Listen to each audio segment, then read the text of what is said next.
There was some debate whether Tim Tebow should be a five-star quarterback back in 2006. He ended up being our number one dual-threat quarterback, and the debate was about his passing ability. Now, he put up major numbers at Nice, historical numbers. We all know how many yards he threw for, how many yards he rushed for. His mechanics were not pretty at all. He was a lefty. The ball came out kind of oddly, bad release point, and it did wobble at times on his long ball, but the guy could just win football games. He was big and physical. He was 6'3", 220 pounds, one of the strongest players in the country. A lot of people thought he could be a linebacker if he wanted to be, but as a quarterback, there was something special about him. And I remember, because he wasn't a great passer, there was some discussion that he shouldn't be a 5. We should keep him as a high 4. But we pushed through that. We felt something about Tebow and his ability to get the ball where it needed to be, even if it didn't look pretty. And the fact that he was such a leader on and off the field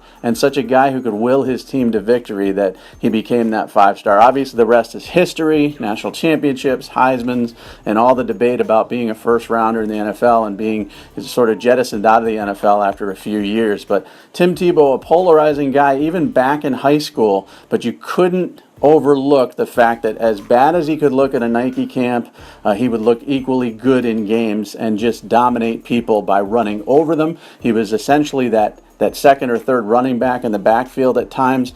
The U.S. Army All-America Bowl, he was a guy who held his own with everybody else. And really, I think one of the initial Superman athletes that I scouted in Rivals history, one of the first guys at quarterback that I was like, this guy is just the man of steel. He is a Superman at quarterback. He's got his limitations, of course, but he can do anything he wants on the field, and he will not be denied. And we saw that at Nice High School and at camp settings as well.